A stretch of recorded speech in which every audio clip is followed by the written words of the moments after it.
नज़ीर अख्तर खान हर रोज़ लेके आते हैं हम अपना ख़ास कार्यक्रम सिर्फ और सिर्फ आपके लिए। हर सुबह आपको हम लेके आते हैं, आपको रोज़ नए नए गेस्ट से रूबरू कराते हैं, उनके छुए अनछुए पहलू को हम आप तक रखते हैं। आपके सेहत का भी हम पूरा ख्याल रखते हैं, आप सेहतमंद और सेहत याफ्ता कैसे बने रहे, इसलिए हमारा ख़ास सेगमेंट भी जाता है जिसका नाम है योग बिहान सेगमेंट। अखबारों की सुर्खियों को भी लेना लाजमी होता है, इसलिए हम सुबह का टाइम होता है तो हम अखबारों की सुर्खियों से भी आपको रूबरू कराते हैं। और प्रोग्राम का आगाज़ हम एक अच्छे से अनमोल वचन से करते हैं कि क्या सुबह में जो हम ले कि हमारी सुबह पॉजिटिविटी के साथ शुरू हो। तो देखते हैं क्या खास है आज हमारे अनमोल वचन में।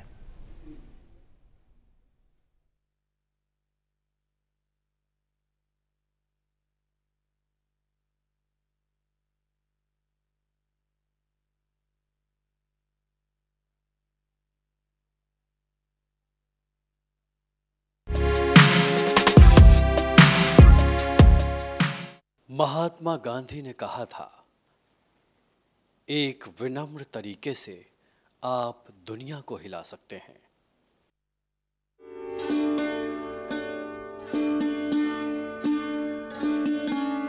आज हमारे साथ स्टूडियो में बहुत ख़ास मेहमान हैं जिनसे हम आपकी मुलाकात कराते हैं। हमारे साथ स्टूडियो में जो आज मेहमान हैं वो हैं सत्यनजीव कुमार झा जी। सत्यनजीव कुमार झा जी खेलो इंडिया और फिट इंडिया के मास्टर ट्रेनर हैं। आपका हमारे बिहार बिहान कार्यक्रम में बहुत बहुत स्वागत है। धन्यवाद सर। जैसे हमने बात करी शुरुआत में ही कि खेलो इंडिया और फिट इंडिया, तो ये कंसेप्ट जो है वो क्या है, आप हमारे दर्शकों को बताएं। सबसे पहले तो मैं आपको बता दूं कि खेलो इंडिया और फिट इंडिया, खेलो इंडिया एक बहुत बड़ा प्लेटफॉर्म है हमारे छोटे ननिहाल बच्चों के लिए, जिसमें भारत सरकार ने 2018 में जो है वो 3 स्टेप पर स्टार्ट किया, अंडर 14, अंडर 17, अंडर 19। अभी क्या हो गया है कि अंडर 21 और अंडर 23 के भी जो है वो प्रक्रिया प्रारंभ हो रही है पूरे भारतवर्ष में जी। तो खेलो इंडिया में एक तो प्लेटफॉर्म ऐप है जिसमें कि हम बच्चों को बड़े स्तर तक जो है अपने बच्चों को ले जा सकते हैं। साथ ही साथ दूसरा एक ऐप है खेलो इंडिया स्कूल एसेसर ऐप जी। स्कूल एसेसर ऐप जो लॉन्च किया गया है उस पर भी हम आपके बीच चर्चा को रखेंगे कि कैसे स्कूल एसेसर ऐप को लॉन्च किया गया है।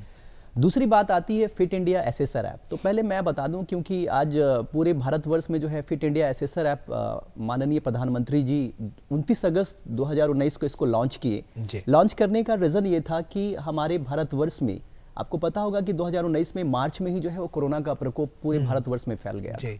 इस कंडीशन में क्या हुआ कि स्कूलों को जो है वो बंद कर दिया गया था, स्कूल में स्पोर्ट्स की गतिविधियां बंद हो गई थी, और ऐसे कंडीशंस पर हमारे माननीय प्रधानमंत्री जी ने फिट इंडिया एसेसर ऐप को लॉन्च किया। उस ऐप के माध्यम से जितने भी पुरानी गतिविधियां थी जो हम लोगों ने देखा है, हम लोगों ने समझा है, लोगों के बीच रूबरू किया। मैं आपको बता दूं कि अभी फिट इंडिया एसेसर ऐप का मेनली मकसद है कि पुराने सारे प्रचलन को लाना।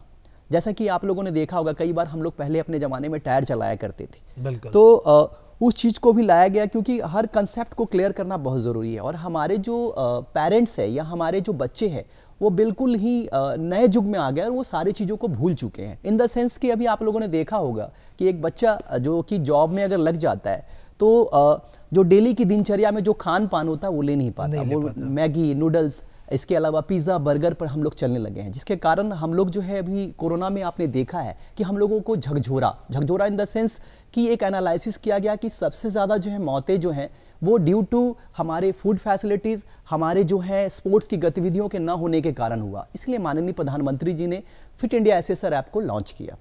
आपने सही कहा कि जो हमारा जो डेली रूटीन हो गया है जिसमें कि हम अनहेल्दी फूड्स खाते हैं, जंक फूड्स खाते हैं, और अभी जो हमारे बच्चे हैं, खुद के जो बच्चों को भी हम लोग अगर देखा जाए घर में, तो वो पहले प्लेग्राउंड में हम लोग जो खुद हमारा जो बचपन गुजरा है तो हम बाहर खेलते थे, सुबह से लेकर हम शाम तक, मतलब खेलकूद में ज़्यादा ध्यान देते, क्रिकेट है, फुटबॉल है, गिल्ली डंडा जैसे आपने बताया, लेकिन शाम के वक्त हम अपने घर में होते थे। लेकिन आज के जो बच्चे हैं वो पूरा टाइम जो स्पेंड करते हैं वो इन हाउस एक्टिविटी में करते हैं। इन हाउस एक्टिविटी में अगर हम बात कर लें तो वो मोबाइल पे ही ज़्यादा टाइम कुछ है, बिकॉज हमारे पास नेट है, हम नेट यूज़ करते हैं, मोबाइल पे गेम्स खेलते हैं, तो उससे कहीं ना कहीं बच्चों को इफेक्ट पड़ता है। तो ये जो ज़रूरत पड़ी, हमें ऐप की ज़रूरत पड़ी, बिकॉज ऐप है, ऐप के ज़रिए हम लोगों को अवेयर कर रहे हैं कि भाई खेलो, लेकिन कहीं ना कहीं हमारे घर में भी ऐसे लोग होने चाहिए, हमें खुद भी आगे जागरूक होना चाहिए कि हम अपने बच्चों को बताएं कि खेलना बहुत ज़रूरी है। उसके लिए आप क्या मतलब सुझाव देना चाहते हैं? उसके लिए सुझाव तो ये है कि सबसे पहले तो हम लोग चाहेंगे कि जितने भी निजी संस्थान हैं या सरकारी संस्थान हैं, सबसे पहले तो कि बच्चों के अभिभावकों को जागरूक करना होगा, क्योंकि जब हम बच्चों के अभिभावकों को जागरूक करेंगे तभी हम बच्चों को मोटिवेट कर पाएंगे। क्योंकि अभी अभिभावक का क्या है, एक ही एम बना हुआ है कि हम अपने बच्चों को आईएएस बना दे, हम अपने बच्चों को आईपीएस बना दे। नो डाउट, इसमें कहीं कोई ये नहीं है। बच्चा पढ़ेगा तो ऑब्वियसली आईएएस बनेगा और आईपीएस बनेगा और हमारे देश का भी नाम रोशन करेगा। कई लोगों का सोच है कि हम अपने बच्चों को जो है इंजीनियर बना दे, लेकिन एक चीज बहुत जरूरी है, वो है स्वस्थ रहना। जब हमारा आप स्वस्थ ही नहीं रहेंगे, जब हमारा शरीर ही नहीं रहेगा, तो फिर हम कैसे आईएएस बन पाएंगे और कैसे आईपीएस बन पाएंगे और कैसे इंजीनियर बन सकते हैं। तो ये सारी चीजें अभिभावकों को भी सोचना होगा, क्योंकि जब तक अभिभावक पूर्ण रूप से जागरूक नहीं होंगे तो फिर हमारा जो भारत है वो स्वस्थ भारत का निर्माण ही नहीं कर सकता। बिल्कुल सही कहा, हमारा भारत है वो स्वस्थ भारत का निर्माण नहीं कर सकता। हमें अवेयर होना पड़ेगा, हमारे पेरेंट्स, हमारे गार्जियन को अवेयर करना पड़ेगा कि हम अपने बच्चों को बोले कि भाई एक्स्ट्रा एक्टिविटी या करिकुलम एक्टिविटी जो है उसमें स्पोर्ट्स के तहत तुम खेलो कूदो और खूब सारी मस्ती करो और पढ़ाई पे भी पूरा फोकस करो। खेलो इंडिया के ज़रिए, इस ऐप्स के ज़रिए और भी क्या चीज़ें हैं जो लोगों को अट्रैक्ट करती है? देखिए, खेलो इंडिया का मेनली जो मकसद है, खेलो इंडिया में मैंने आपको बताया कि 2 तरीके का एक ऐप है। एक है platform app. Platform app in the sense of कि पहले जो बच्चों को दिखाया गया है, कई बार बच्चे जो हैं वो खेलो इंडिया का फेक साइट निकल गया, यूट्यूब पे डाल दिया, तो वो सारी चीज़ों को बच्चों को वहाँ से हटना पड़ेगा। क्योंकि बच्चे सोचते हैं कि मैं डायरेक्ट जो है प्लेटफॉर्म लूँगा और इंडिया रिप्रेजेंट कर जाऊँगा, ऐसा नहीं है। दूसरा एक ऐप है खेलो India fitness assessor app. Fitness assessor app क्या किया गया है कि स्कूल के माध्यम के लिए लॉन्च किया गया है, क्योंकि कई बार होते हैं कि सभी बच्चे खेल पे नहीं आते, लेकिन सरकार की ये मंशा है कि हर बच्चों को हम फिजिकली फिट रखें जी। तो इसमें उन लोगों ने क्या किया है कि कुछ इक्विपमेंट्स जो हैं वो हर स्कूलों को प्रावधान में दिया है कि भाई प्रमोट करे और इन इक्विपमेंट्स को लेकर के हर बच्चों को आप स्पोर्ट्स की गतिविधियों के लिए साझाकरण करें। अब हर स्कूल में मुझे पता है कि फील्ड नहीं है, हर स्कूल के पास फील्ड नहीं है, तो वैसे चीज़ों को लॉन्च किया गया है। मैं आपको बता दूं कि जैसे सपोज एक बच्चे की हाइट के अकॉर्डिंग उसका बीएमआई क्या होना चाहिए, तो वैसे इक्विपमेंट्स को, साथ ही साथ प्लेट टेपिंग टेस्ट।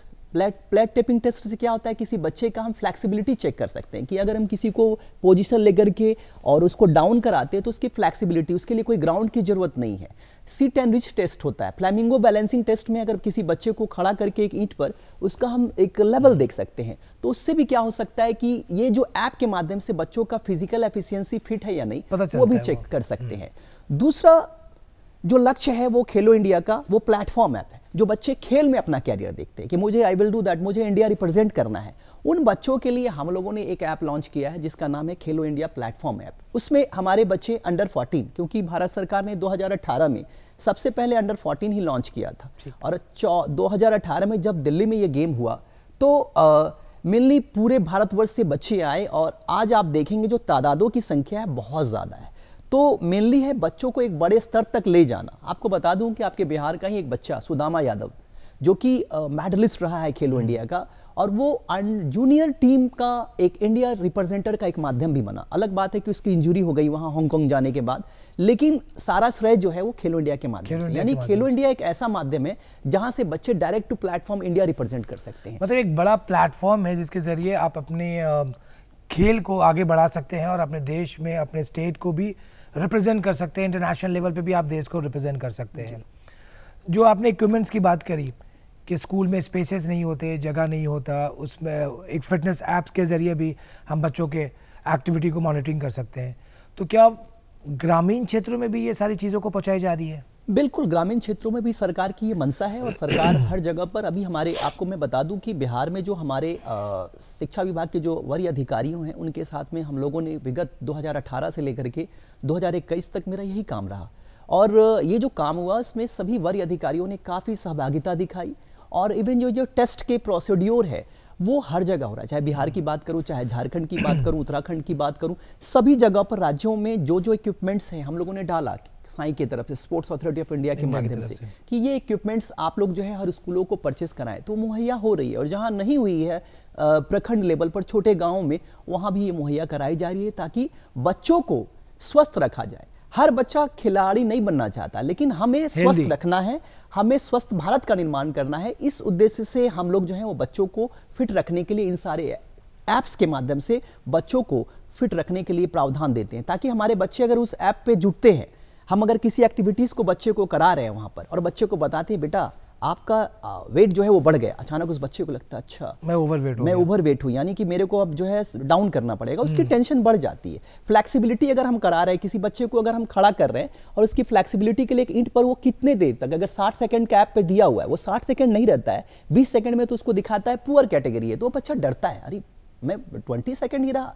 तो that is the meaning of कि मुझे 60 तक आना है, यानी मुझे एक्सेलेंट पर आना है। वहां से भी बच्चे, क्योंकि ग्राउंड का लेवल हर स्कूलों में नहीं है। मतलब कहने का मतलब है एक पैरामीटर है, एक जगह है जिसमें के इंस्ट्रूमेंट्स है जिसके जरिए हम लोगों को ये भी बता सकते हैं अपने बच्चों को कि भैया आप अनफिट हो जी, आप इस इंस्ट्रूमेंट को यूज़ करते हो, आप एक पर्टिकुलर एक्सरसाइज करते हो, जिसके तहत भी हम बताते हैं स्कूल के माध्यम से, टीचर को भी हम अवेयर करते हैं कि आप अपने बच्चों को एक पर्टिकुलर टाइम में स्पोर्ट्स में लाइए, उनको बताइए फिजिकल फिट है या नहीं अनफिट है, उन उस सब चीज़ों को भी अवेयर करते हैं वो। अच्छा, मैंने बार बार मैं इस चीज़ों को क्यों ले रहा हूँ कि गांव शहर में लोग एक्टिव हैं, उनके पास स्मार्टफोन है, बहुत सारी चीज़ें हैं, नेट इस्तेमाल कर लेते हैं। जो गांव के क्षेत्र है, ग्रामीण क्षेत्र है, तो वहाँ क्या ये ऐप्स का क्या रिस्पांस मिल रहा है, ये मैं जानना चाहता हूँ आपसे। ऐप्स का रिस्पांस बहुत अच्छा आ रहा है, क्योंकि अभी हम लोग जो है जहाँ भी ये वर्क कर रहे हैं वहाँ ऐप्स का रिस्पांस बहुत अच्छा आ रहा है। और जो आपको बात बता दूं कि पूरे बिहार से नियर अबाउट 25 लाख बच्चों ने जो है पूरी तरीके से जो है इस ऐप्स के माध्यम से जुड़ा। और बच्चों को, हमारे फिजिकल एजुकेशन टीचर का मैं तहे दिल से शुक्रिया अदा करूंगा, सभी प्रधानाचार्यों को तहे दिल से शुक्रिया अदा करूंगा कि वो जागरूक हुए और जागरूक हो करके बच्चों को पूर्ण रूप से जो है सारी चीज़ों की जानकारियाँ दें। अब पहले के लोग ये कहते थे कि खेलेगा कूदेगा तो बच्चा, शायद कुछ ऐसा कहावत है कि पढ़ेगा लिखेगा तो बनेगा नवाब, खेलेगा कूदेगा तो होगा मतलब ख़राब। तो इस बारे में आप क्या कहना चाहेंगे? देखिए सर, सबसे पहले तो मैं बता दूं कि कोई भी किसी का, मुझे एक बात बताइएगा, मैं एक आज आप लोगों के बीच में इस लाइव सेशन में एक कंसेप्ट को पूरा क्लियर करना चाहता हूं कि मुझे ये बताइए कि कोई भी विद्यालय, चाहे वो निजी संस्थान का हो या प्राइवेट संस्थान का हो या सरकारी संस्थान का हो, मुझे ये बताइए कि कोई स्कूल पढ़ा करके किसी बच्चे को ये एश्योरेंस दे देता है कि मैं आपके बच्चे को पढ़ा करके एक बहुत बड़ा वरीय अधिकारी बना दूंगा? नहीं बना सकता। वैसे ही हमें ये पेरेंट्स को समझाना होगा कि आपका बच्चा अगर खेल रहा है, ठीक है ना, तो हो सकता है कि उसका भविष्य आगे जा रहा हो, उसका भविष्य आगे बन सकता है। दूसरी बात कि वो भविष्य अगर खेल पे नहीं देख रहे तो स्वस्थ रखने के उद्देश्य से तो बच्चे को जरूर डाल सकते हैं। तो मेरा ये कहना है कि पॉजिटिव थिंकिंग समाज के बीच में लेना होगा। मैं आपको बता दूं कि अभी भी हमारे समाज में ना खेल के प्रति लोगों की एक मानसिकता बदली नहीं है। हो क्या रहा है, अगर आप अपने बच्चे को लेकर के जा रहे हैं तो दूसरा कोई व्यक्ति जो है उसके घर में क्या हुआ उससे इसको मतलब नहीं है, लेकिन आप लेकर के जा रहे हैं तो आपसे ज्यादा मतलब है। तो ऐसे में हमें और आपको अवेयरनेस की जरूरत है। Awareness in the sense of, आपने देखा कि कोरोना में भारत सरकार का एक प्रचलन चला कि एकदम पूरे तरीके से प्रचार प्रसार हुआ। तो मैं तो एक सुझाव दूंगा सरकार को कि जिस तरीके से हर जगह पर हमारे जो है गवर्नमेंट जो है कहीं ना कहीं किसी चीज़ पर पूरा प्रचार प्रसार करता है, वैसे ही खेल के लिए जो है ना बैनर्स, एक तरीके से प्रचार प्रसार हो, अभिभावकों को जागरूक किया जाए कि खेलेगा इंडिया तो बढ़ेगा इंडिया और स्वस्थ रहेगा इंडिया। मतलब ये सही है कि एक ब्रांडिंग होनी चाहिए, चाहे पैम्पलेट हो, लीफलेट हो या बैनर के तहत, या फिर आप रेडियोज़ के माध्यम से, टीवी के माध्यम से, इलेक्ट्रॉनिक्स और प्रिंट मीडिया के माध्यम से भी आप लोगों को अवेयर कर सकते हैं, जागरूक कर सकते हैं जी। स्कूलों में जो आपने बताया करिकुलम एक्टिविटीज़ में हम इसके तहत लाते हैं कि आप खेलो, फिट रहो, ये सारी चीज़ें। लेकिन जब आपने कहा कि पैंडमिक, जब ये ऐप लॉन्च हुआ आई थिंक सो कि 2019 में जी, और दिसंबर में ये ऐप लॉन्च हुआ था, 29 अगस्त 2019 को, और मार्च से पैंडमिक शुरू हो गया। तो इससे क्या इफेक्ट पड़ा आप लोगों को? और देखिए सर, इससे हुआ क्या कि सबसे पहले तो मैं आपको बता दूं कि हमारे जो स्पोर्ट्स की गतिविधियां थी, ऑनलाइन सेशन में स्कूल के बच्चों को हम कोई गतिविधि करा रहे हैं, बहुत सारे स्कूलों ने करवाया भी, एक्सेलेंट कैटेगरी पर आया। लेकिन सरकारी संस्थान में हम लोगों ने क्या किया, दूरदर्शन पर जो है आपके बिहार में योगा का या किसी एक तरीके का कंसेप्ट हम लोगों ने दिया, लेकिन हर के पास वो प्रावधान था नहीं। तो इस कंडीशंस पर क्या हुआ कि ये जो चलाया गया स्कूलों के माध्यम से, ये जो चलाया गया आपके निजी संस्थानों के माध्यम से, तो मेनली मकसद था कि स्वस्थ रखना है, चाहे वो पेरेंट्स को हो चाहे वो बच्चे को। इस कंसेप्ट पे क्या हुआ, इस कंसेप्ट पे हुआ कि घर के अंदर योग कीजिए। इस कंसेप्ट पर हमने एक डाला, मुझे लगा, मैंने एक बार हम लोगों का फिट इंडिया एसेसर ऐप का एक यूट्यूब लाइव प्रोग्राम चल रहा था, तो मैंने भी पैंडेमिक पे बोला कि भाई ऐसा है कि आप लोग एक काम कीजिए किसी एक गाने को लीजिए और you know that the meaning of उसको डांस के रूप में ही लेकर के अपने शरीर को ना सुबह और शाम, क्योंकि कोरोना काल में कोई बाहर निकल नहीं सकता, इस कंडीशन पे 10 से 15 मिनट का ना कोई किसी चीज पर आप डांस कीजिए। अब डांस कीजिए जिसमें आपको लगता है कि आई विल डू दैट, झूमिए, किसी तरीके से अपने बॉडी को झुमाइए और झूमेंगे तो भी एक आपका बेस्ट एक्सरसाइज होगा। बिल्कुल सही कहा। आप फिट रहने के लिए जरूरी नहीं है कि आप जिम जाएं और योगा करें, कुछ भी एक्सरसाइज करें, कुछ भी एक्टिविटी करें, डांस में भी पूरा ध्यान दें, जिससे कि आपके बॉडी में मूवमेंट होगा और आपका जो बॉडी है वो बिल्कुल फिट रहेगा। खेलों के प्रति लोगों में जो कमियां देखने को मिलती है, मतलब जो पहले लोग खेलते थे, कूदते थे, मतलब एक्टिव रहते थे, अब ये जो इतनी मतलब कम्युनिकेशन गैप कह लीजिए या कोई भी चीज़ें बता लीजिए, उसमें क्या कहाँ ये चीज़ें आपको दिख रही है? देखिए, देखने की बात हो जा रही है कि सबसे पहले तो मैं आपको बता दूं कि अभी डेली की दिनचर्या में जो सबसे पहले तो स्कूलों के व्यवस्था पर आती है, क्योंकि कई ऐसे स्कूल है जहां बच्चों ने सिर्फ स्टडीज़ कंटेंट पे ही रखा, वहां फील्ड की व्यवस्था नहीं है। मैं बच्चों पे दोष नहीं देना चाहता, स्कूलों पे दोष नहीं देना चाहता, फील्ड की व्यवस्था ना होने के कारण भी बच्चे जो है इन सब चीज़ों से अवगत नहीं हो पाए हैं, क्योंकि एक लक्ष्य रहा, फील्ड की व्यवस्था नहीं रह पाई है, जिसके कारण मम्मी पापा लोगों का भी ये नहीं रहा है कि फील्ड होता तो शायद वो बच्चों को भेजते हैं, लेकिन वहाँ मिल नहीं पाने के कारण हमारे जो है लोग उससे रूबरू नहीं हो पाए हैं, और अगर होता तो ऑब्वियसली हमारे जो है बच्चे जागरूक होते। लेकिन अब सरकार के एक लक्ष्य आ गया है, सरकार का एक लक्ष्य है कि ठीक है हमारे पास फील्ड नहीं है, कोई बात नहीं है, लेकिन हम बच्चों को क्या ऐसा तरीका लें, क्योंकि मान लीजिए कि अगर 2 लाख बच्चे हैं सपोज किसी जगह पर, तो वहाँ से अगर मान लीजिए कि उसका 10% भी बच्चे जो स्पोर्ट्स में अपना कैरियर बनाते हैं, बाकी जो बच्चे बच जाते हैं तो उन बच्चों को हम फिजिकली फिट नहीं रखेंगे। तो सरकार की ये मनसा है कि अगर सपोज अगर मान लीजिए कि 20,000 बच्चे हमारे स्पोर्ट्स में जा रहे हैं, बाकी 1,80,000 बच्चे स्पोर्ट्स में नहीं जा रहे हैं, तो सरकार की ये मनसा है कि 1,80,000 बच्चों को भी स्वस्थ रखे। इसीलिए हम लोगों ने खेलो इंडिया फिटनेस एसेसर ऐप को लॉन्च किया, ताकि जहां पर खेल का मैदान नहीं है, क्योंकि आप देखते हैं कि एनालिसिस करते हैं हर जगह पर ये व्यवस्था नहीं होती, लेकिन सरकार का ये मनसा है कि हम उसको फिट कैसे रखें, क्योंकि अभी कोरोना में आपने देखा कि लाखों लोगों की मौत हुई है। ये चीज़ें हमने बात करी कि एसेसर ऐप के जरिए स्कूल में मैदान नहीं है तो कहीं ना कहीं हम करते हैं। अगर हम बात कर ले प्रमोशन की, इसको प्रमोट कैसे करते हैं आप लोग? सबसे पहले आपको बता दूं कि इसको प्रमोट करने के लिए हम लोग जो है पूरे तरीके से जो है भारतवर्ष में स्पोर्ट्स के प्रति लोगों को जागरूक करें। सबसे पहले तो मैं बता दूं कि मेरा अपना एक सत्र भी चलता रहता है, हमेशा हम लोग सरकार की तरफ से जो है परमिशन लेने के बाद पूरे तरीके से ऑनलाइन जो है सेशन लिया 2018 से लेकर के, और मैं आपको बता दूं कि 2018 से 2022 तक में अभी भी पूरे भारतवर्ष में ऑनलाइन सेशन लेकर लोगों को जागरूक कर रहे हैं। जब लोग अवेयर कर रहे हैं, जब लोग अवेयर हो जाएंगे तो वहां पर ऑब्वियसली जो है लोग जहां पहले के जो लोग थे तादाद थी 10,000 12,000, वो अब जो है संख्या ज़्यादा दिखती है, क्योंकि कई बार हम लोग यूट्यूब पे जब लाइव होते हैं तो अब संख्या जुटने लगी है, लोगों में एक जागरूकता आई है, लोग फैल रहे हैं कि नहीं हमको स्वस्थ रहना है, हमको स्वस्थ भारत का निर्माण करना है, लोग अब अवेयर हो रहे हैं। और जहां जो कमियां दिख रही थी वो आपको मैंने बताया कि कुछ प्रसार की जो सरकार की गाइडलाइन पर आपके इस चैनल के माध्यम से आकर के हम रखना चाहते हैं, ताकि हमारे सरकार जो है वो जिस तरीके से कोरोना में एक प्रकोप आया तो हम लोगों ने खूब प्रचार प्रसार किया कि 2 गज दूरी, मास्क है जरूरी, आपने देखा होगा।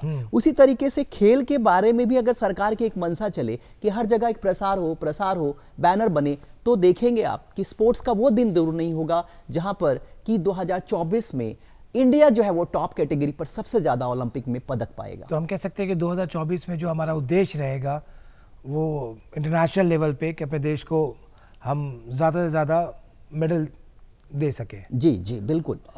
अभी के क्या सोच है? जैसे आपने बताया 2018 से लेके 22 तक आप कंटिन्यूसली ऑनलाइन प्रोग्राम के तहत या और लोगों को अवेयर कर रहे हैं, क्या अभी कुछ आपको ऐसा लगा, महसूस हुआ कि लोगों में अब जागरूकता आई है, लोग अब इसके की तरफ आगे बढ़ रहे हैं? बिल्कुल। मैं भी आपको बता दूं कि बिहार में जो हमने ऑब्जर्वेशन किया, सबसे पहले तो मैं धन्यवाद देना चाहूँगा बिहार सरकार को, क्योंकि बिहार सरकार के जो अभी बड़े लेवल के वरीय खेल प्राधिकरण के जो अधिकारी आए हुए हैं, उन्होंने स्पोर्ट्स के प्रति जो जागरूकता दिखाई है काबिले तारीफ है। क्योंकि जहां बच्चों का, मैं आपको बता दूं कि एक कैटेगरी पर 2015-16 में मैं नहीं देख पाता था कि जहां 4-5 बच्चों का पदक लगता था, और 4-5 बच्चों के अलावा नेशनल स्तर पर बच्चों के जो पोजीशंस होल्डर होते थे वो नहीं हो पाते थे। आज के तादाद पर अगर हम देखें आपको तो तकरीबन 15-20 मेडल प्राप्त हुए। यानी कहीं ना कहीं सरकार की ये मंशा है कि हम बच्चे को स्वस्थ भी रखें और खेल की ओर भी जागरूक करें। अब सरकार की तरफ से क्या हो रहा है, लोगों में एक मानसिकता है कि बच्चों को इनाम राशि दी जाए, क्योंकि हर पेरेंट एफोर्डेबल नहीं कर सकते, हर पेरेंट एफोर्डेबल नहीं है, इसलिए सरकार की तरफ से बच्चों को एक इनाम की राशि भी दी जा रही है ताकि बच्चा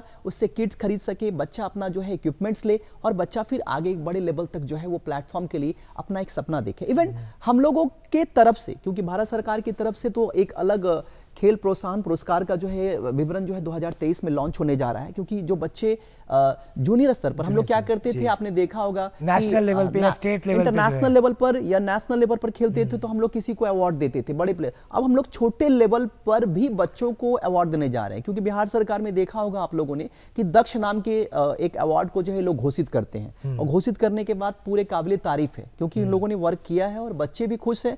और प्लेटफॉर्म पर अगर आप देखें अभी तो खेलों का तादाद जो सरकार की तरफ से प्रावधान चल रहा है वो आउटस्टैंडिंग है, और मुझे लगता है कि अपकमिंग जो हमारा बिहार से जो इंडिया रिप्रेजेंट करने वाले बच्चों की संख्या भी बढ़ेगी। हम यही आशा करते हैं कि हमारे बच्चे आगे करें, हमारे राज्य के क्या हमारे देश के हर राज्य के बच्चे अच्छा करें और हम इंटरनेशनल लेवल पे अपने देश को रिप्रेजेंट करें। इतना मेहनत करने के बाद मतलब क्या कहीं कुछ आपको ऐसा लगता है कि कभी एक पल के लिए भी लगता होगा कि नहीं यार इतना मेहनत कर रहा हूँ लेकिन वो रिजल्ट मुझे नहीं मिल पा रहा है, तो कभी आपको ऐसा एहसास हुआ? देखिए सर, मैं एक चीज़ हमेशा सोचता हूँ कि परेशानियाँ सबके साथ, और मैं हमेशा पॉजिटिव थिंकिंग लेके चलूँगा कि आई विल डू दैट, मैं कर लूँगा या हो जाएगा, ये सोच करके मैं नहीं चलता। मुझे पता है कि थोड़ी सी परेशानियाँ, जब स्पोर्ट्स को हम डेवलप करेंगे तो एक बार में फल नहीं मिलता, समय लगेगा। मैं आपको आज बता दूं कि आज मैं आ रहा हूं आपके सामने में और लाइव सेशन में आपको बोल रहा हूं कि नहीं हमारा बच्चा बहुत टाइम लगेगा, क्योंकि सरकार भी किसी चीज़ को अडॉप्ट की है, और धीरे धीरे सारे चीज़ें जो है खेल के प्रति जागरूक होने के बाद मैं हतोत्साहित नहीं हुआ। मुझे पता है कि 2018 से 2022 के बीच में मुझे बहुत परेशानियाँ हुई, बहुत सारी परेशानियाँ हुई हैं। इवन मुझे पता है कि जब मैं स्पोर्ट्स में डेवलप कर रहा हूँ तो मेरे को जो परेशानियाँ हुई हैं उस परेशानियों से मैंने बहुत कुछ सीखा भी, और मैंने उन लोगों को जवाब दिया जो मुझे हमेशा दूसरे तरीके से देखे। तो आज मुझे ये लगता है कि कहीं ना कहीं स्पोर्ट्स में जो 2018 से 2022 के बीच में लोगों को जागरूक किया हूं, तो जब तक कोई मुझे मेरा ओपोनेंट अगर तैयार नहीं होगा, मैं हतोत्साहित नहीं होऊंगा, कोई मुझे मोटिवेट करेगा कि आपसे नहीं हो रहा है, लेकिन मुझे पता है कि आई विल डू दैट, मैं कर सकता हूं। तो इस कंडीशन पर क्या होता है कि मैं उस वर्क को पॉजिटिव थिंकिंग में लेता हूं कि अरे यार उन्होंने कहा कोई बात नहीं, मैं कर सकता हूं। और करते करते आज की तादाद की संख्या देखेंगे तो अपने यूट्यूब कंटेंट्स पे मेरे तकरीबन जो है वो 10 से 12 लाख लोग जो है वीडियोस मेरे देखते हैं। यानी कहीं ना कहीं लोगों के बीच में आ रहा है, कहीं ना कहीं स्पोर्ट्स का एक जागरूकता फैल रहा है, और ये सरकार की मंशा है कि पूरे भारतवर्ष में जो है वो बच्चे इंडिया रिप्रेजेंट करें। बहुत अच्छी बात है, और कहीं ना कहीं लोगों में अवेयरनेस है। जैसे आपने कहा कि आपका चैनल्स देखते हैं, आपके प्रोग्राम्स को देखते हैं कि कैसे फिट रहे, क्या रहे, उन सारी चीज़ों को बखूबी लोग देख रहे हैं। और अगर हम बात कर ले किस तरीके से आपको जुड़ना हुआ है, क्योंकि आप बहुत यंग हैं, बहुत डायनेमिक हैं और इस एज में आप बहुत अच्छा कर रहे हैं, तो इस खेलो इंडिया के साथ कैसे आपका जुड़ना हुआ, इस बारे में हमारे दर्शकों को बताएं। सबसे पहले तो मैं बता दूं कि मैं बिहार के मुजफ्फरपुर ज़िले का निवासी हूं, बहुत छोटे से गांव से हूं, और बता दूं कि मेरी जो पढ़ाई लिखाई की शिक्षा हुई है वेस्ट बंगाल से हुई है, और इसमें जो अहम रोल पर है वो मेरे प्राचार्य, that is the meaning of हमारे जो प्रिंसिपल रहे हैं, उन्होंने मुझे बहुत ज़्यादा मोटिवेट किया कि बेटा देखो ऐसा है कि हर इंसान सर्वगुण संपन्न नहीं होता। तो आई थिंक मुझे वो जानते थे कि ये पढ़ाई की तरफ नहीं फोकस होकर स्पोर्ट्स की तरफ ज़्यादा है, तो उन्होंने मुझे स्पोर्ट्स पे मोटिवेट किया। और उस पर मेरे जो पीटी टीचर, जो अभी हम लोग शारीरिक शिक्षक बोलते हैं, उन्होंने जी भी मुझे एफर्ट किया कि बेटा तुम स्पोर्ट्स के प्रति जागरूक हो। मैंने स्पोर्ट्स पर अपना कैरियर देखा, स्पोर्ट्स पे बना, और जब स्पोर्ट्स पे बना तो बड़े लेवल पर जब मुझे पोस्ट मिला तो भी मुझे परेशानियां हुई, लेकिन इसमें हमारे जो परम गुरु श्री शशिकांत झा, नीरज कुमार सिंह और हमारे जो रामाशीष रॉय हैं, इन तीनों का भी बहुत बड़ा एक योगदान रहा है मुझे आगे लेवल तक ले जाने के लिए। इस खेलो इंडिया में कैसे आना हुआ, और आपने कहा कि मेरे टीचर्स और मेरे गुरु का बहुत योगदान है, उसके बारे में आप बता रहे थे। सर बिल्कुल, मैं आपको पूरी बातें बताऊंगा। सबसे पहले तो मैं बता दूं कि मेरा जो स्पेशलाइजेशन है वो क्रिकेट है। मैं बहुत ज़्यादा क्रिकेट पर जो है वो अग्रसर रहा हूं, और बहुत बड़े लेवल तक जाने का प्रयत्न किया, लेकिन किसी कारणवश नहीं जा पाया। लेकिन हमारे जो गुरु ने मुझे एक मोटो दिया कि कोई बात नहीं है, आप वहाँ तक नहीं पहुँच पाए तो एक काम करो, जो सपना है वो आप कैसे पूरा करोगे, वहाँ तक नहीं पहुँच पाए। तो मुझे लगा कि आखिर ऐसा क्या किया जाए कि मैं लोगों तक जो चीज़ें सोच रहा था कि पूरी दुनिया देखे, उसी उद्देश्य को लेकर के मैंने खेलो इंडिया और फिट इंडिया के प्रोग्राम को ज्वाइन किया। और ज्वाइन करने के बाद मैंने ये लक्ष्य लिया कि पूरे भारतवर्ष के लोग सुने, और अगर 10 बच्चे मेरे माध्यम से अगर रिप्रेजेंट होकर के ऊपर खेलते हैं तो मेरा सपना साकार हो जाएगा, क्योंकि मैं एक खेलता और मैंने अगर 10 को तैयार कर दिया तो मेरा सपना साकार हो गया। बस इसी उद्देश्य से मैं यहाँ आया हूँ। और हमारे जो परम गुरु श्री शशिकांत झा सर हैं या नीरज कुमार सिंह हैं और रामाशीष रॉय हैं, इन लोगों ने हमें हमेशा बी पॉजिटिव स्पोर्ट्स के लिए ज़्यादा मोटिवेट किया कि कैसे और आगे आपका नेक्स्ट प्रोग्राम क्या है, कैसे आप मोटिवेट और कर सकते हो, कैसे आप आगे बढ़ सकते हो। तो ये लक्ष्य लेकर के मैं लोगों के बीच हमेशा आता रहता हूँ। और मैं आपको बता दूँ कि 2018 से लेकर के 2022 तक में मोटिवेट किया, तो मैं किसी बच्चे का नाम नहीं लूँगा, लेकिन आज के दौर में बहुत ऐसे बच्चे हैं जो कि इंडिया रिप्रेजेंट कर रहे हैं। और वो बच्चे बोलते हैं कि सर आपके माध्यम से हम लोगों ने मार्गदर्शन लिया और आज आपको अगर हम लोग देखते हैं तो हम लोग भी आप ही की तरह अगर उस लेवल तक नहीं पहुंचे तो फिर आगे वही सोचते हैं कि आप ही का मोटो लेकर के करेंगे। और मैं आपको एक बात यहाँ इस चैनल के माध्यम से बताना चाहता हूँ कि जब तक मेरी सांसें चलेगी मैं खेलो इंडिया और फिट इंडिया पर हमेशा लोगों को जागरूक करता रहूँगा। स्वस्थ भारत को बनाने के लिए जो करना होगा मैं पूर्ण रूप से अपने तन मन के साथ जो है लोगों के बीच आता रहूँगा। बहुत सही बात है कि अगर कोई भी काम आप करते हैं डेडिकेशन के साथ करते हैं, उसमें आपका डेडिकेशन दिखता है कि नहीं मुझे इस चीज़ों को आगे लेके जाना है और बेहतर करना है, बहुत सारा काम आपको मिल जाता है। लेकिन आप एक रूटीन वाइज करते हैं कि मुझे काम मिला है, ये उद्देश्य है, मैं करूँगा।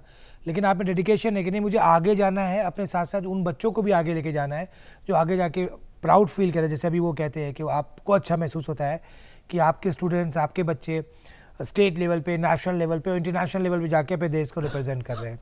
अच्छा, स्कूलों की बात कर ले, अगर हम कॉलेजेस की बात कर ले, स्कूलों की बात कर रहे हैं, ट्रेनर्स की बात कर ले, स्कूल में कहीं ना कहीं ये अब आपको अभाव लगता है कि फिज़िकल ट्रेनर्स की कमी है, टीचर्स की कमी है?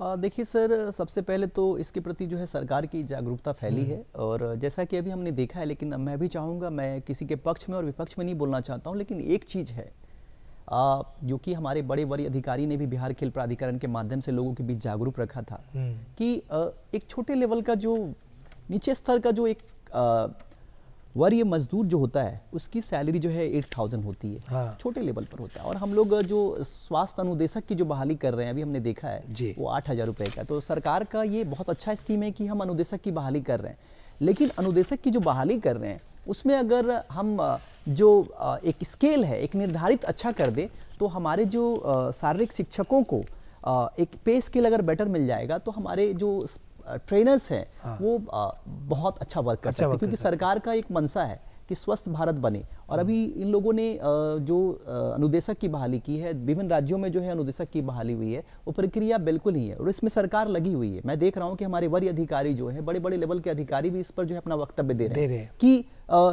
स्वस्थ जो भारत का निर्माण करेगा वो शारीरिक शिक्षक कर सकता है। और शारीरिक शिक्षक, मैं आपको एक बात बताना चाहता हूँ कि आप जैसे हम लोग जब अपने ज़माने में पढ़ा करते थे तो हमारे एक फिजिकल एजुकेशन टीचर कहा करते थे कि बेटा मैं आपको एक चीज़ बताता हूँ कि फिजिकल एजुकेशन टीचर होता क्या है। तो मैं आपको बता दूं कि जैसे एक स्कूल के अंदर में, जैसे एक जिला के अंदर में एक प्रशासनिक अधिकारी डीएम होता है, उसके बाद जो वरीय अधिकारी होती है वो एसपी होती है। अगर किसी तरीके से स्कूल, अगर मान लीजिए क्योंकि एक जिला के अंदर में किसी तरीके का कोई दंगा फसाद हो गया, किसी तरीके का कोई ये हो गया, तो उसको देखने के लिए एसपी होता है।